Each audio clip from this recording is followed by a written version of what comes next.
Good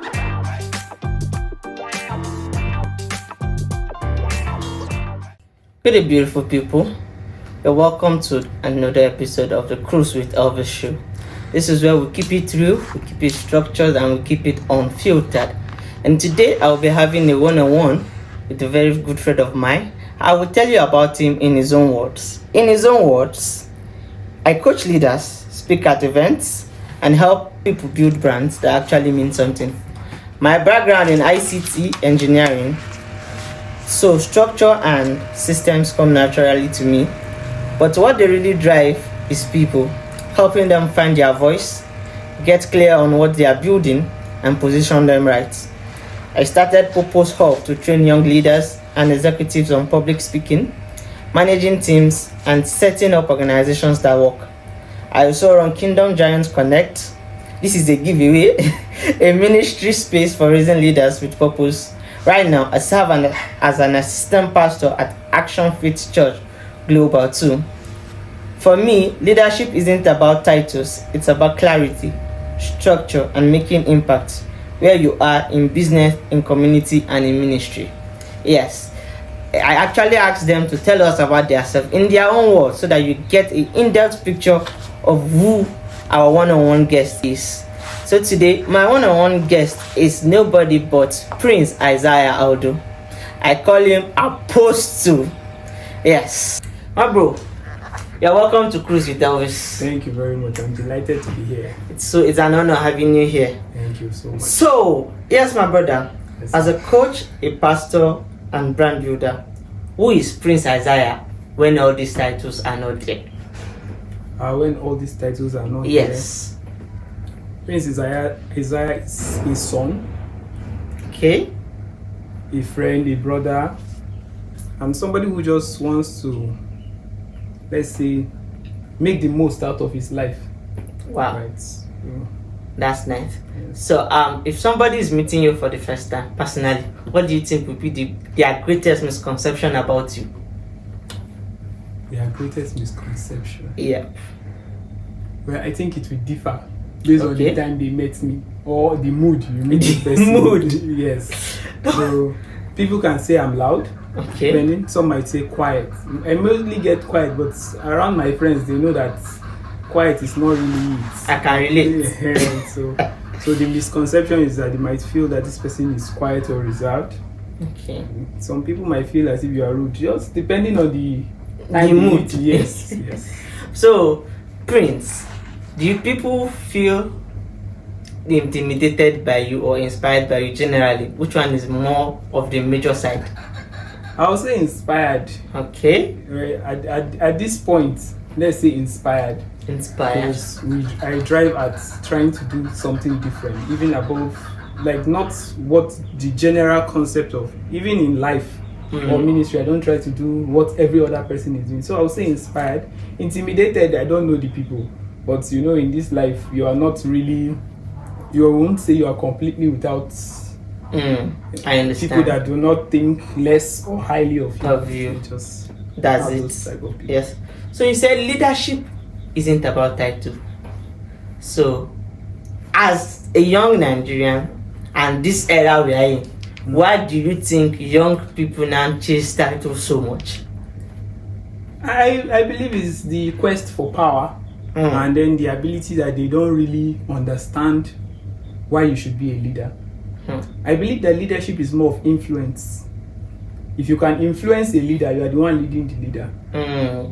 Because you should be scared of the people giving the king advice, not the king himself. That's true. Yeah, that's true. Those kings can either, you can come to the king and you are looking for something and somebody will just say, I don't think we should give this person this opportunity. And you will feel as if it's the decision of the king that made you not to get it. Meanwhile, there are advisors to the king. Yeah, so I believe the ministers. Yes, so I believe that leadership is more of influence, what you give to people, and service. Wow. Service. A title just makes you somebody of authority, but it doesn't. You don't have the act for service. You don't have the ability to influence, like you say, inspire people, right? So you don't have that the way to inspire a generation. And if you don't inspire a generation, you're just carrying a title. One of the problems we're having in Africa is that we have leaders with titles, but not influence, like positive influence or inspire generation. That's deep. I love that. Yes. So, Prince, at what time do you realize that you are not just existing and you are leading? What was the defining moment? What was the defining moment? Yeah. I would say from a young age, I was always curious about being better. There's this thing I used to tell people, that there are times when I wake up in the morning and I'm like, the air. When I breathe the air, I'll be like, I'm not supposed to be in this country. Now, it can look like the JAPA system, but no. I just feel as if the environment itself or the situation I find myself, I have more. You can do more. I can do more. So, wow. And then, so that's from a young age. And I remember the time growing up that my father is a minister. So I've always loved ministry and all that. One of the defining moments, I would say, is a day I just entered his room. I took his suit and I just wore it. And I was like, feeling like, oh, what this man has, I can have it. I realized that at that point, you realize that you are not just existing. You have to live for something, and then you have to pursue a purpose. Wow, that's profound. That's profound. So, Sir Prince, you said you help people find their voice. How did you find yours? How did I find my voice? Yes. I was given opportunities. Opportunities. Yes, the ability to speak. Wow. From a very young age, from leading prayers, from coordinating service.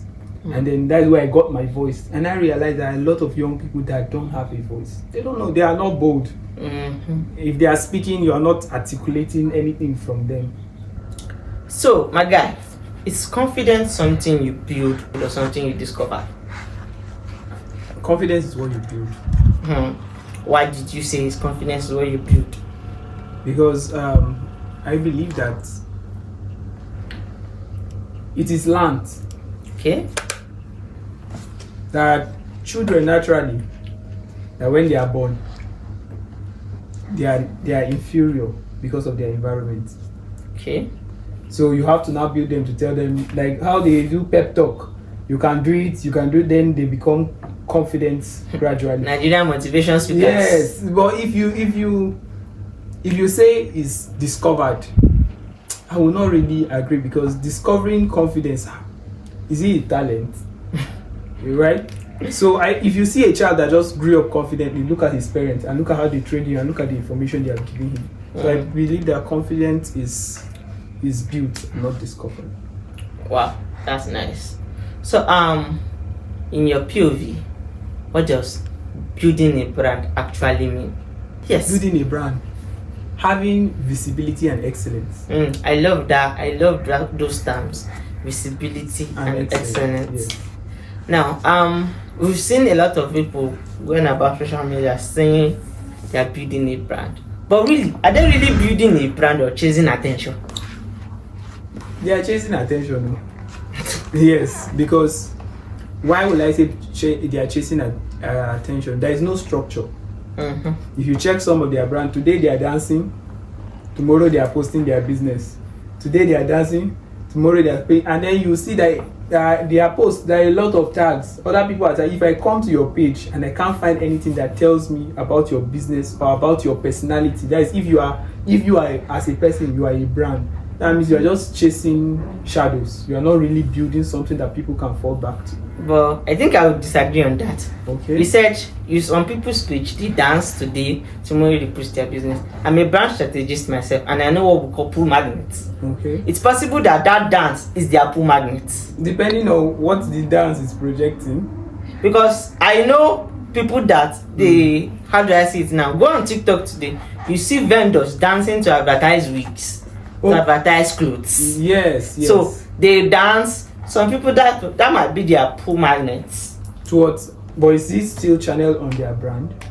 Yeah, of course. Okay, now the people I'm talking about are the people that are just dancing without advertising their brand. Oh yeah, we have people like that. Yes, we actually have people like that. So what's the harsh truth or harsh reality about personal branding that people don't want to hear? It takes time. And it takes work. They believe that because you have invested a lot of money or a lot of time to your craft, to just suddenly tomorrow everybody knows you. It takes time, it takes consistency and dedication. There are nights you will cry. If you don't cry, I don't think you are building a brand or a business yet. So that is the harsh truth. They don't want to believe that you're so gary of tears. With plenty water. I love the fact that you have a background in ICT and that actually deals with structure. So do you think brands succeed, or people generally succeed because of talent or structure? Structures. Okay. Structures. If you can put things in place, if you are not around, it will still run. So what's the simple system as someone who coaches people to be leaders in their own space? What's the simple system or a simple routine you can recommend for someone who wants to be a leader, who wants to build something? Start by leading yourself. If you have habits that you want to work on and you cannot successfully be consistent in working those habits, you're wasting your time. You're not consistent. You say, oh, I want to read a book this week, and you have not finished it. That means you have not led yourself to be able to finish that book. How will you lead others? So the simple truth is that if you want to be an effective leader, start by leading yourself. So I love the fact that, especially among us friends, myself, you, Waziri, Wadi, Emmanuel, Jerry, and all that, I love the fact that even though we tend to be something outside ministry, we know, okay, we have something going on ministerially, and we also like to build something outside ministry. But for you now, where do you find the balance between ministry and career? By impacting my world. I know that I cannot only impact my world by preaching the gospel like in a church setting. I need an opportunity to be in the marketplace too. And I used to tell people, I don't want anybody to wake up one day and say, you built your church on our offering money. I want to be the highest contributor to the ministry work that I'm doing, right? So I believe that if I can generate a system out, and people trust you, if you're a pastor, you come and you're a business person, that is how they will confide and ask for your counsel over something, and not just come for prayers and some problems.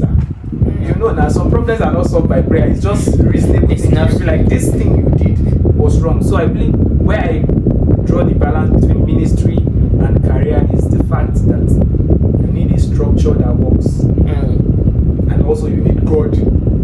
So God first.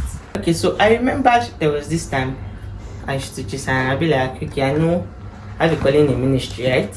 But not to be very offensive, we've long passed this area where we say people in ministry are broke people, sort of stereotype. We've gone past that area very well. But in your own view now, how easy do you think that is now to draw a line between ministry and business? Okay. How easy is it to differentiate business from ministry? Yes. You should take them as individual institutions. Okay. Yes. That ministry is to God, service to his people. Business is providing solution to your world. Wow. Right? I love that. So if you separate that, this is service to God and to his people, the sheep he has called you. And then business is you are creating a structure and impact to your world that will generate financial freedom. Because apart from, the Bible said that any man that cannot feed his family is worse than an infidel. So you have to find a business that can help you generate enough finance to be able to feed your family. So that is already different. You know that you have a responsibility to keep inheritance. The Bible says, he that doesn't keep inheritance for his children is not wise. A man that doesn't keep inheritance. So business, just put it that I'm doing this to create inheritance for my children, structure to affect my world, and then ministry, I'm serving God's people. I'm reaching them out with the mandate of God, because seek ye first the kingdom and every other thing shall be added. So it's easy to just know that this one is personal. This one is for people. So, and then it will help you grow in a better form. Prince don't the enter spirits. You won't start to preach for me now, Abby. So now this one now I'm going to ask you a question, very reality question. Don't think and just have to answer. Okay, no problem. So what does success mean to you? Don't think. You have few seconds to answer me. Success is stability. Success is stability. Yes. Okay, so personally now, let's be candid. Are you where you thought you were going to be in the last 2 years? In the last. Yes, be sincere. Are you where you thought that okay in 2024 you were like in 2026 I'm supposed to be? Are you there now? Not completely. You are not there 100%. Yes. So what are you still figuring out?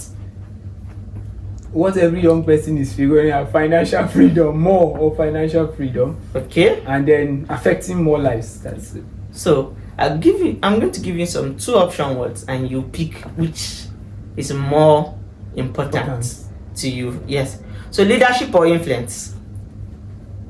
Influence. You are thinking, no, Okay. you are considering the option. Okay. This is why this show is unfiltered. You are considering. Influence. Purpose or money? Purpose. Structure or flexibility? Structure. Faith or strategy? Faith. Speaking out or staying silent? Speaking out. Okay. So Prince, if somebody that is watching us now feel lost, what's your brief advice for that person? What will you tell them? Lost in which area exactly? Feeling lost about life generally, feeling lost about purpose. I know, okay, as a founder of the Purpose Giants, so now let's put somebody that is feeling lost about their purpose in life. What's the brief word you tell them? Go back to God. That is the only way you can find yourself. Okay. Yes. So to bring this to a closure, who is Prince Isaiah becoming? Prince Isaiah is becoming a person of impact and influence, not just in Nigeria or Africa, but in the world. I aim at not just building ministry, but structure and leaders that will be. One of my vision, put it this way, is that I want to have people that are in prominent places. That I know that I saw when you grow, you became a leader and you are influencing the world. You are being groomed to influence the world. So I see myself as somebody who is making a breed of the leaders of the next generation. See, a friend of mine told me something years back and it stuck with me. He said, we will all become great and we all know each other. That's the mantra. Yes. I get it now. That's the mantra we need to live by as young people. So Prince, it's been wonderful having you here. Thank you so much for taking time to be here. I'm very happy and honored you are here. I'm excited. So fam, until the next edition, the next session, with whoever my guest is going to be, this is Cruize Wit Elvis, where we'll keep it real, we'll keep it realistic, we'll keep it structured, and we'll keep the cruise in it. So yes fam, I'll see you on the next session. Tell a friend to tell a friend. Cruize Wit Elvis is here to stay and we are not going anywhere. Thank you, we love you, and we celebrate you. Bye.